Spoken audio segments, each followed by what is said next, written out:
Mesdames et messieurs, bonsoir et merci d'être à l'écoute de Sen Radio à la une de ce journal. Échec des négociations entre le gouvernement et le syndicat des transporteurs. Le ministre Mansour Faye n'est pas dans les dispositions pour négocier. Les transporteurs fustigent son comportement lors des discussions. Il y serait allé sans diplomatie selon le syndicat qui entend poursuivre sa grève illimitée. À Saint-Louis, les impactés de l'autoroute Dakar-Tivaouane-Saint-Louis dénoncent le non-respect des engagements pris par les autorités, notamment en ce qui concerne leurs indemnités. Face à la presse cet après-midi, ils exigent d'être consultés avant de prendre une quelconque décision les concernant. En politique, l'ancien maire de Tivaouane, DG de la SNHLM, appelle à la reconduction du président Macky Sall en 2024. Mamadou Diagne Simbeng déclare que Macky est le meilleur profil pour 2024. En République démocratique du Congo, au moins une centaine de personnes sont portées disparues dans un naufrage d'un convoi de pirogues de fortune. Voilà pour les titres mis en onde assurés par Papa Abdoulaye Dieye.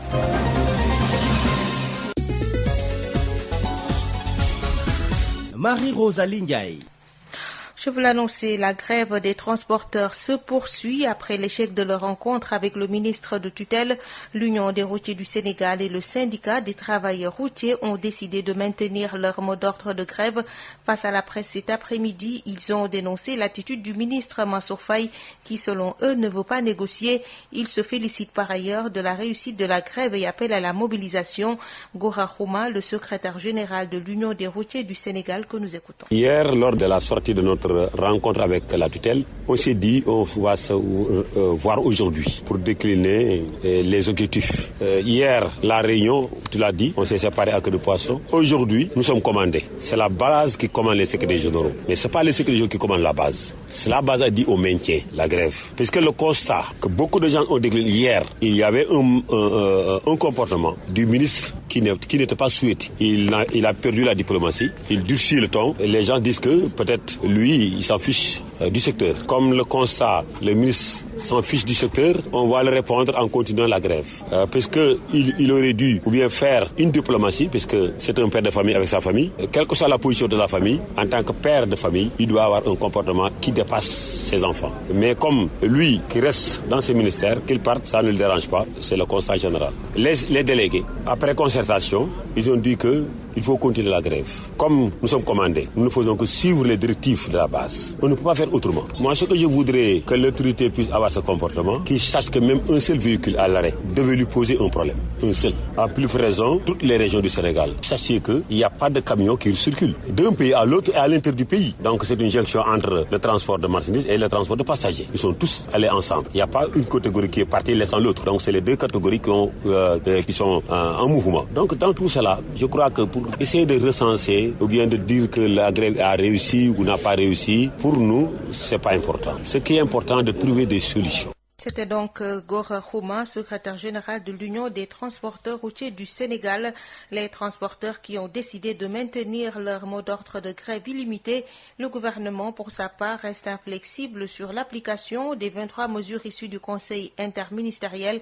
Valdio Djoundiaï, directeur des transports routiers, est joint par Ndeye Mariam Ndiaye. L'intersyndicale a déposé une plateforme revendicative qui est composée de 3 points. Le premier point, c'est la demande de poursuite de discussion sur les points qui étaient ouverts lors de la grève des transporteurs routiers de décembre 2021. Le deuxième point, les transporteurs demandent la refonte des 23 mesures qui ont été prises lors du Conseil interministériel du 9 janvier 2023 sur la sécurité routière. Et enfin, un troisième point qui consiste pour les transporteurs à demander la mise en place d'un comité permanent de dialogue entre le ministère et les transporteurs. Sur les points 1, c'est-à-dire la poursuite de discussion sur les motifs de grève de décembre 2021, et sur le point 3, qui est lui relatif au comité permanent, le ministre a manifesté son accord. Un accord total sur ces 2 points. Maintenant, concernant le point numéro 2, je rappelle que c'est celui par lequel les transporteurs demandent la refonte des 23 mesures qui ont été prises lors du Conseil interministériel du 9 janvier. Le ministre a tenu à dire que le gouvernement réaffirme sa position, que le gouvernement reste déterminé à mettre en œuvre ces 23 mesures. La raison est simple, c'est qu'il faut privilégier la sécurité routière, il faut privilégier l'intégrité physique et la santé des populations, il faut sauver des vies. Toutefois, le ministre a tenu à réaffirmer que lui-même, ainsi que ses services, restent toujours ouverts au dialogue et à la discussion avec les transporteurs. D'ailleurs, il leur dit que prochainement, dans 6 mois par exemple, des rencontres pourraient être tenues pour évaluer la situation, évaluer les mesures prises et au besoin les ajuster. Donc l'ouverture au dialogue, c'est une position constante du ministre et du ministère des chargés des Transports.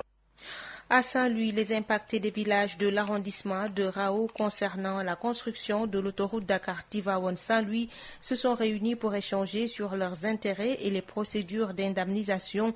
Ils dénoncent le non-respect par les autorités administratives des règles du jeu qui auraient brûlé les étapes en leur promettant des indemnités dérisoires. Face à la presse ce samedi, ces impactés invitent les autorités à revoir l'étude dans une approche inclusive avec toutes les parties prenantes avant toute validation. Écoutons à ce propos Moustapha Ngom, il est leur porte-parole au micro de Yves Tendeng. La rencontre d'aujourd'hui a pour objet d'abord de faire des échanges sur les intérêts de ces impactés. En effet, pour rappel, au mois de juin dernier, sous la présidence du préfet de Saint-Louis, une réunion s'était tenue avec la présence des représentants des impactés de chaque zone, chefs de village, représentants des maires. Un comité restreint dont j'étais membre a été retenu pour faire les échanges sur les procédures d'indemnisation, modalités, sur les taux. Bref, ce comité est un mort-né, n'a jamais tenu de rencontre. Grande a été notre surprise d'apprendre que le préfet de Saint-Louis a fait un communiqué demandant aux impactés de passer à la préfecture pour une conciliation. Beaucoup ont passé là-bas, d'aucuns ont signé, d'autres ont refusé catégoriquement pour des raisons. 1. Les règles de jeu non respectées. 2. Des étapes brûlées. 3. Des changements de délimitation que les concernés ne sont jamais avisés. 4. Des indemnités dérisoires, catastrophiques, voire même aberrantes. Sur ce, les représentants des impactés des villages de la zone de Rao sont réunis aujourd'hui pour dire que nous allons commencer un combat légitime. Pour cela, nous demandons aux autorités administratives, aux préfets, de revoir si la légalité des procédures est respectée, de revoir l'étude dans une approche inclusive et contradictoire avec les différentes parties prenantes avant toute validation. Sud FM, l'info, c'est ici. Parlons politique avec le montage de son 50e comité pour la vente des cartes en perspective de l'élection présidentielle de 2024. L'ancien maire de Tivaouane et directeur général de la SNHLM soutient que Macky Sall est le meilleur profil pour 2024. Faisant allusion au livre de Cheikh Yérim Seck qui fait polémique, Mamadou Diagne Simbeng dit s'engager dans la bataille. Babacar Sow. Vente des cartes de l'APR à Tivaouane, l'ancien maire et non moins directeur général de la SNHLM monte son 50e comité. Une occasion pour le coordonnateur communal de l'APR et de Benno Bokk Yakaar dans la cité religieuse d'appeler à la reconduction du président Macky Sall à la tête du pays en 2024. Mamadou Diagne Simbeng, puisque c'est de lui qu'il s'agit, a fait face à la presse. Une référence à un passage dans le livre de Cheikh Yérim Seck qui fait polémique. Macky Sall face à l'histoire où l'auteur de ce livre dit ceci: le président Macky Sall est le meilleur profil pour 2024. Mamadou Diagne Simbeng, Tivaouane, Babacar Sow pour Sud FM. Lutte contre la peste des petits ruminants à Kolda. Les agents techniques de l'élevage sont de plein pied dans cette campagne nationale pour éradiquer cette maladie en opérant des vaccinations chez la volaille aussi afin de lutter contre la maladie du Newcastle. La stratégie du porte-à-porte est adoptée pour la réussite de la campagne qui va se poursuivre jusqu'au mois de février. Seydou Diédou, agent technique de l'élevage au micro de Amadou Diatta. Nous sommes ici pour la campagne nationale d'éradication de la peste des petits ruminants. Nous avons commencé la campagne depuis quelques années et chaque fois nous élaborons un programme pour les quartiers. Chaque quartier on passe pour regrouper les animaux et les vacciner, surtout les petits ruminants, contre la peste des petits ruminants et la passerellose. Mais nous touchons également les espèces asines dans le cadre de la lutte contre la dermatose nodulaire. Et même même la volaille contre la maladie de Newcastle. Nous avons tendance à faire tout le tour de la commune de Kolda. Comme nous avons commencé, nous allons terminer vers le mois de février. Les animaux, c'est surtout la volaille et les petits ruminants. C'est pas facile de les drainer vers un seul lieu. Le mieux, c'est de faire le porte-à-porte pour mieux toucher un grand nombre d'effectifs du cheptel. Nous voulons éradiquer la peste des petits ruminants. Donc, si nous touchons le maximum d'animaux, là, nous sommes rassurés que la peste peut être éradiquée. Il y a une période, parce que d'habitude, nous commençons au mois de septembre. Mais cette année, il y a eu un peu de recul. Avec la divagation des animaux, si vous attendez un peu plus tard, vous ne pouvez pas toucher le maximum d'animaux parce qu'ils libèrent les animaux. Ils ne parviennent pas facilement à retrouver leurs animaux pour certains individus.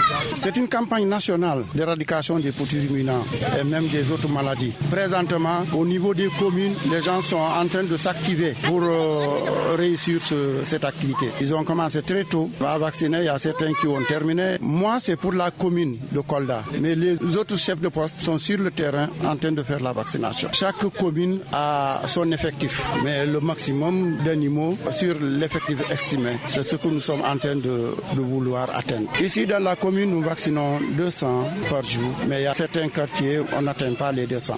L'unité, c'est 50 francs pour la peste des petits ruminants. C'est subventionné par l'État. Pour soulager les ménages, l'État a subventionné 50% de cette activité.